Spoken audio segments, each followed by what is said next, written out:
as I was saying, I completely agree with your insights, because people need to be in this ship. Otherwise, they will sink if you do not adapt the technology, especially when it comes to real estate as well. Also, be in marketing side, be in selling side, or even for the brand building.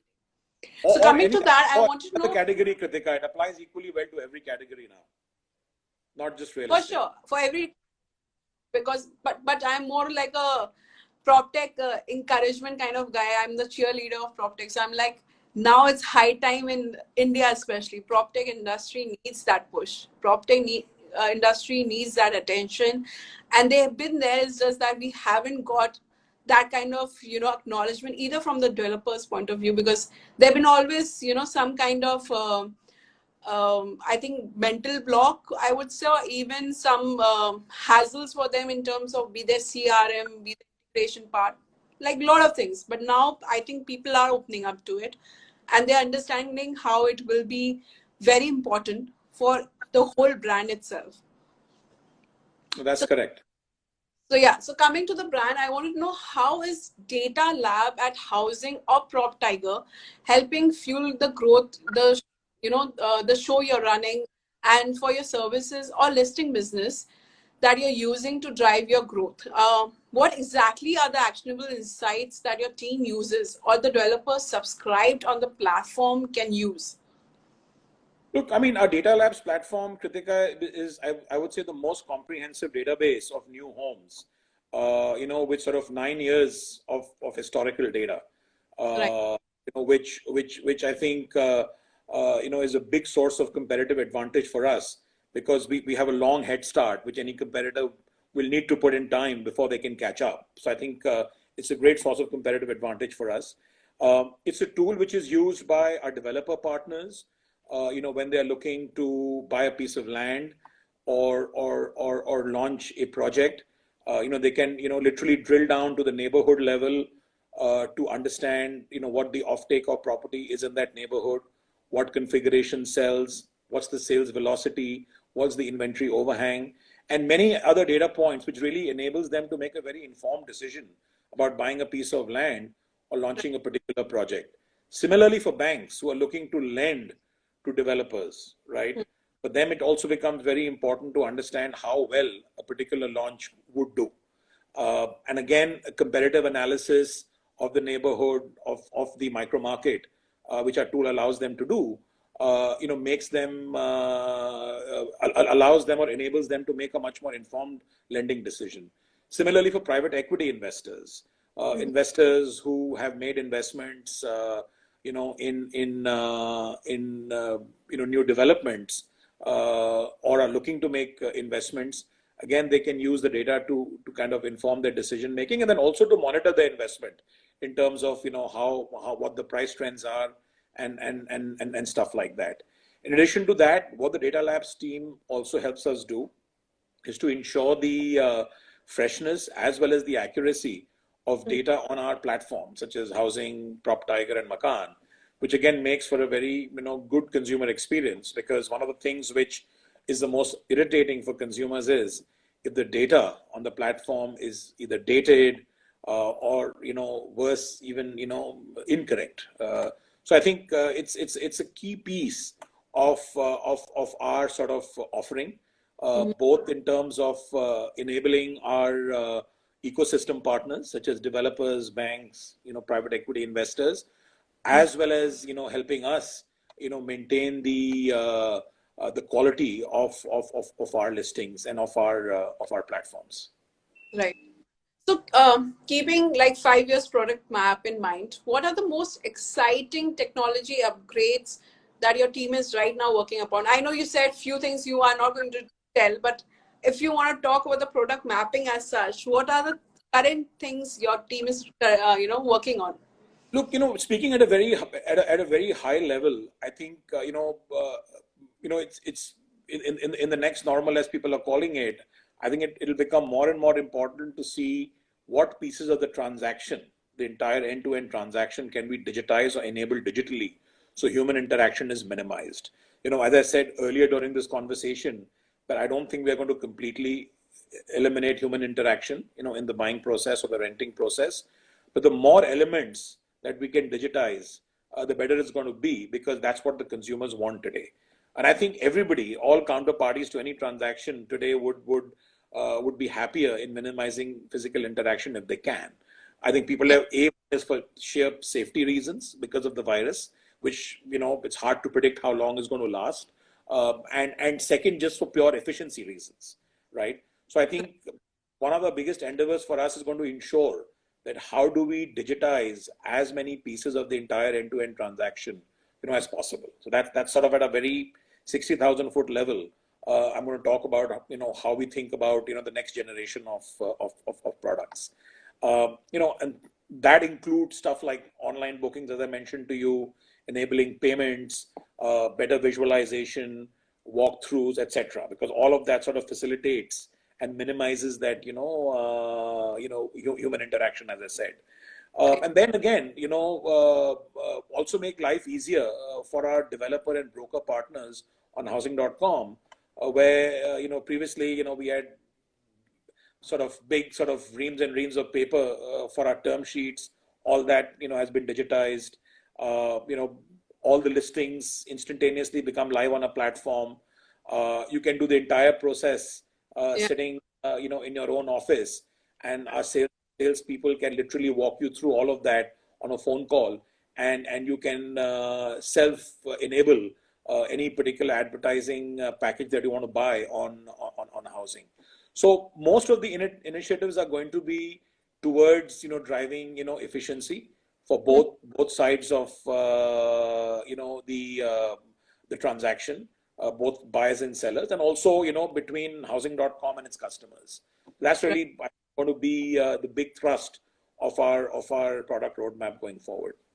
That's great. So coming back to PropTech, the main thing which I want to know, there are so many young entrepreneurs who are entering this industry as well, who has just started the PropTech company of theirs. So if they in raising funds, how exactly was your journey that you faced? What kind of obstacles you faced? And investors came knocking at your doors, or vice versa. What was the vision shown to them, or how would a person, especially in the PropTech field, can raise funds? Look, I think to begin with, what I'd like to say, Kritika, is that just the sheer availability of capital today at various stages of a startup's life, be it angel, be it seed, be it Series A, B, C, etc. I think just the number of funds and the number of avenues which entrepreneurs have today to raise capital is far more than what we had when I started out. So that's I think great news.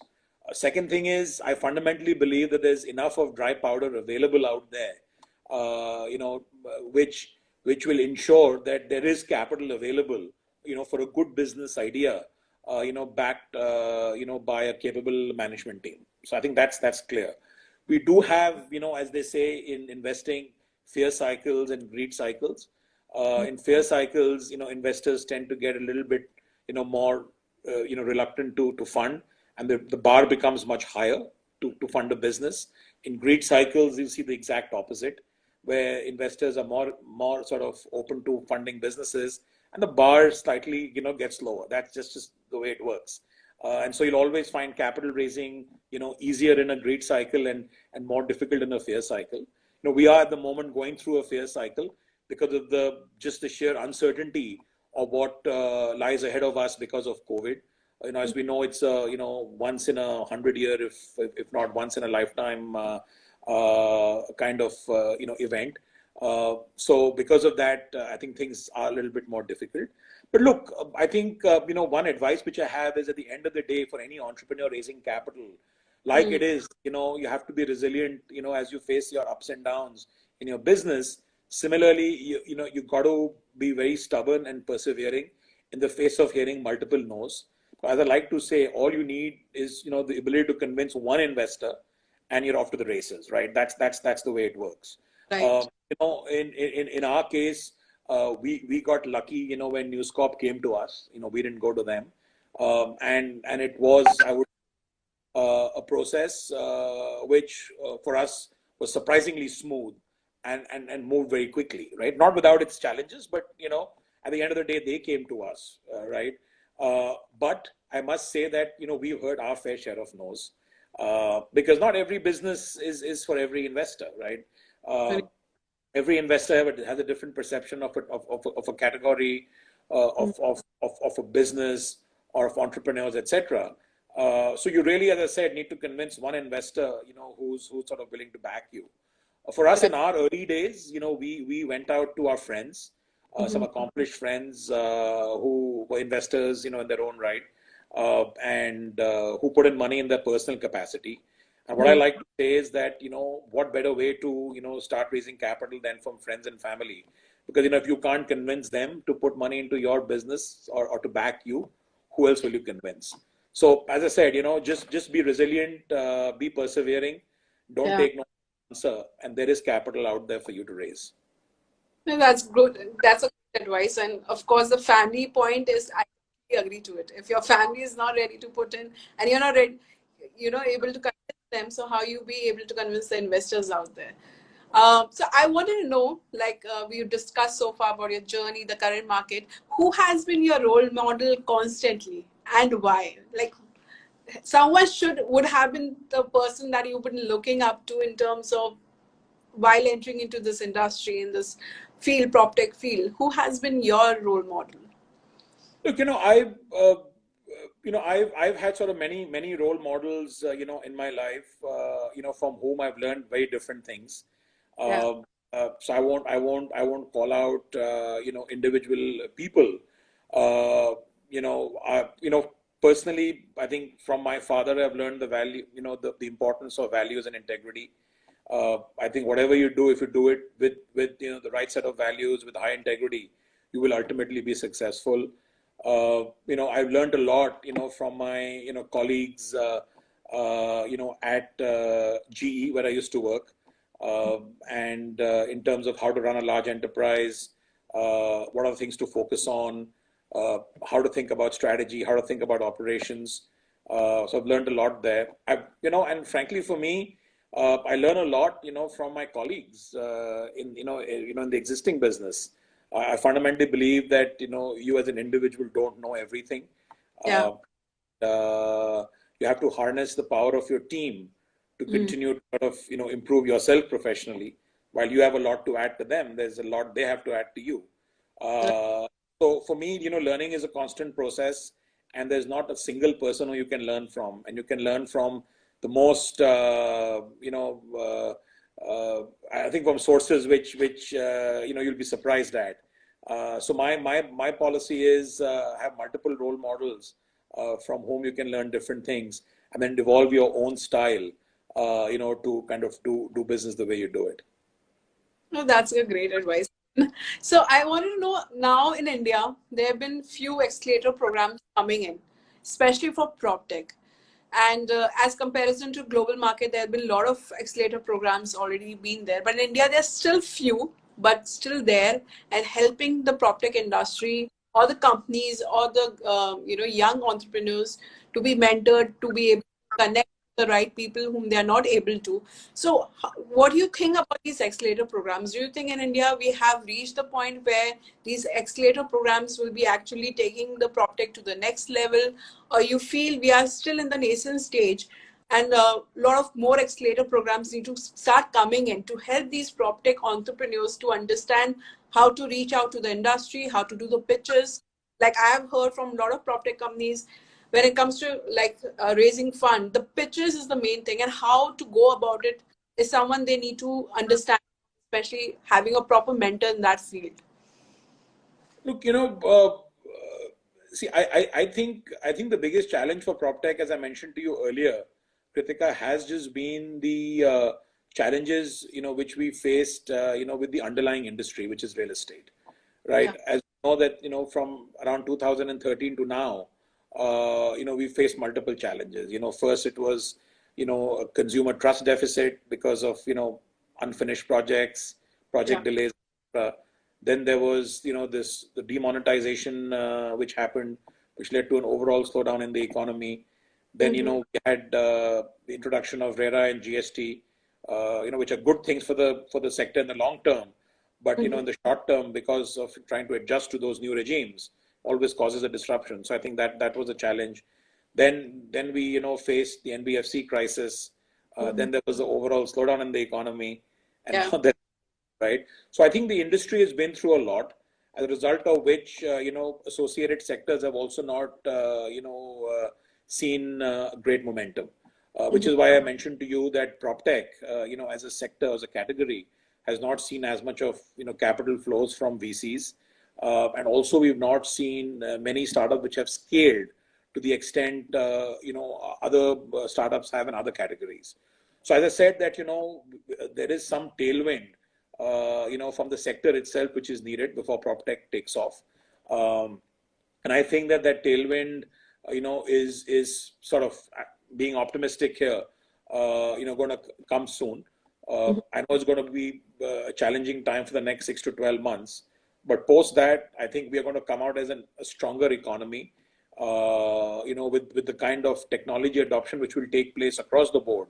I think, PropTech is going to see its moment under the sun, I think, starting, the next 6 to 12 months from now. So you think more accelerator programs should be coming in India then? Look, the more the accelerators, I think, more the opportunity. But as I said, I don't think it's the lack of accelerators which have really caused the issue in PropTech as much as the underlying,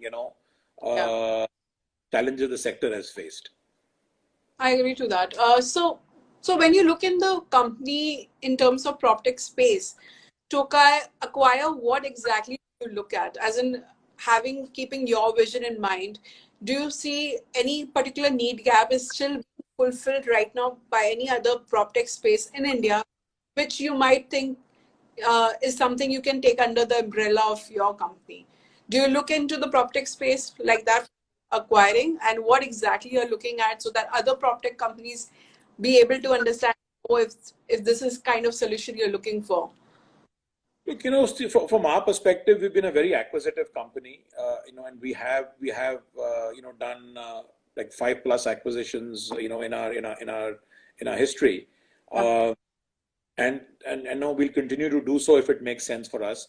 And when I say it makes sense for us, it means there are various reasons why we would look at an acquisition. One is if there's a tech capability which we are missing, and we believe that it's faster to acquire than to build, right? And it's probably even cheaper to acquire than to build, we'll do that. If we think there's a particular vertical where we're not as strong, and an acquisition helps us to do that, we'll do that. If we think there's the potential to do an acqui-hire which sort of raises the bar of our team, we'll do that. If there's a geographical reason to do it, if you're not strong in a particular geography and someone else is, we might consider that. So there are several reasons, why a company, does acquisitions or should do an acquisition. And if there are gaps in our sort of tech portfolio, we'll continue to do more. What particular things we are looking at the moment is something, as I said, you'll see if it happens. But there are lots and lots of interesting ideas out there today, which we think, have legs. And there might be a potential for us, if not to acquire, at least to partner with, before we look at acquisitions, going forward. That's great. So what is the advice you would like to give, Dhruv, to the young entrepreneurs who are entering into the PropTech field? Look, I think, one of the things which, people should be cognizant of is that, you have to be passionate about the field, right? I mean, you really, really need to have identified a problem which you're trying to solve. Because if you don't perceive that there is a problem which exists and you're trying to actually solve it, you might just end up, giving up too quickly. If there is a problem which you're passionate about, you truly believe needs to be solved, that's the time when you get into this space. I think PropTech has a lot of opportunity. There are a lot of problems which the space has, which have still not been solved, right? In terms of, transparency, data accuracy, enabling transactions online, all of the things which we are trying to do, right? But there's opportunity for new startups as well to do that, right? And leapfrog some of the existing players. So if you truly sort of, identify with the problem and think, you have a solution to solving that problem, I think, you should jump into it. But keeping in mind, obviously, that the space is not an easy space. Yeah. Challenges. It's had its own challenges, and so you have to be mindful of that. While I'm optimistic about things improving soon, at the end of the day, it's something which still remains to be seen. But the last 6 or 7 years have been very, very challenging for the sector in particular. So one has to be mindful of that. And then look, there's the general advice I give to all entrepreneurs that you have to be in it for the long haul. Yeah. It's not as glamorous as it sounds from the outside. Being in the startup world, it is a lot of work. It is a lot of effort. You see lots and lots of ups and downs. There's a lot of emotional volatility which you go through, which you need to learn to manage. It does disrupt your family life and many of those things. So you got to be prepared for all of that, to be an entrepreneur. And as I said, that's general advice any entrepreneur will give to a new entrepreneur. But I think sometimes the degree of difficulty which we've seen in the PropTech space in the last 6 or 7 years has been higher, relatively higher. So you got to be prepared for that as well. So I'll quickly take few questions from the audience. So we have got one question are there any special programs or packages for broker to do better business with PropTiger? So, we have a lot of packages, for brokers, on housing.com and makaan.com, where, you have the ability to, advertise yourself and your listings. As far as, PropTiger is concerned, we do not have any programs for brokers as of now. Okay. So what is the future about commercial office spaces? So this, I think everyone is interested because there's so many news coming in, the big brands leaving the commercial office space and getting into co-working space. So what is your take? I think this view want to understand. I think, I think commercial real estate is going through, a moment of reckoning, as they say, right? I think the kind of situation we are faced with today, I don't think any one of us could have imagined this, even like 4 months ago, right? And today, it's the situation has hit us. We're in the midst of it, and we're not seeing any immediate resolution to it. There are many of us, including me personally, and many of the people I know, who've been working from home for the last 90 plus days, and are likely to do so even for the next 90 days, just given how the number of infections are going up. So I think what we're going to see, Kritika, is definitely a new normal where there will be increased work from home, because I think many companies who would have been reluctant to try it out, the normal course of things, have been forced to try it out, and I think many of us have been pleased with the outcomes of having to work from home. In terms of, in many instances, business continuity has taken place with no sort of, major disruption. If anything, productivity in many instances go up, right? And again, you will see there are certain functions which lend themselves to, working from home. There are certain functions which don't lend themselves to working from home. But net go forward, we will find that more and more companies will adopt a formal work from home policy, where they will require certain functions to, maybe come to office a couple of days a week. Certain functions, they may not even require them to come to, office at all. And certain functions, they may say you still need to come. As a result of that, I think definitely the way people, look at commercial real estate will change, and the demand for commercial real estate will take a short-term hit. And, long-term, as the economy grows, obviously that'll come back. I think the next 6 to 12 months, commercial real estate will face a challenge as more and more, companies go towards, work from home. And, as you mentioned, co-working spaces, I think what co-working essentially does is it does give you the flexibility, right, of choosing workspaces, right? You can book it on an hourly basis, you can book it on a daily basis. And many of the co-working companies are coming up with innovative packages which allow you to kind of work from home and work partially from the office on certain days for certain parts of the day, and so on and so forth, right? So I think that flexibility which co-working provides you will, I think, give a lot of tailwind, to the sector, which is co-working. So you may see that while commercial real estate overall gets hit, I think co-working will benefit, from what we are seeing right now. So I'm taking this as the last question because we have time constraint. This viewer is asking why, as a developer, we don't get packages from housing or search portal which are performance based. Why is it always lead based? Look, see, at the end of the day, for any transaction to get consummated, right, there are lots and lots of things which need to take place, right? There is an inquiry which gets generated. Then there is a time taken, for the person who's handling the inquiry to reach out to the customer. Then the question is, once you've reached out to the consumer, what kind of conversation you have with the consumer. Then when you ask the consumer to come to a site visit, how is that site visit experience? And so and then of course, the nature of the property itself, right? There are lots and lots of factors, which go into actually, closing a transaction, right? Some of the things where, platforms have visibility into and obviously try and improve. There are many things which platforms don't have visibility into. How quickly a developer responds to a query, right, is a very important factor. If developers don't respond to a query within, let's say, 3 to 4 minutes, our data show there's an exponential decay in conversion rates, right? So all of these things become very, very important, as a result of which, that until and unless, a platform is able to control the end-to-end transaction fully, it becomes hard to design packages in a manner, which are purely, linked to ultimate end conversion of a property being sold. Right. So I'll now sign it off. I'm not going to take more questions, guys. So we'll take it later on. Thank you so much, Dhruv. It's always been, great to meet you and chat with you, because you give such a great insights, and it's been always, as I said, I've always admired your journey. You're the true visionary when it comes to the PropTech world, when it comes to real estate from the beginning to now. Thank you so much for coming in for the PropTech story series.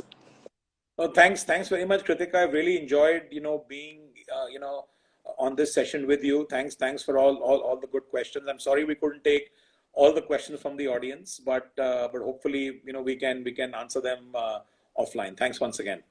I will bring you again for sure. The viewers can ask questions then. Thank you so much. Thank you. Stay safe. Stay healthy. Bye. Yeah. Bye.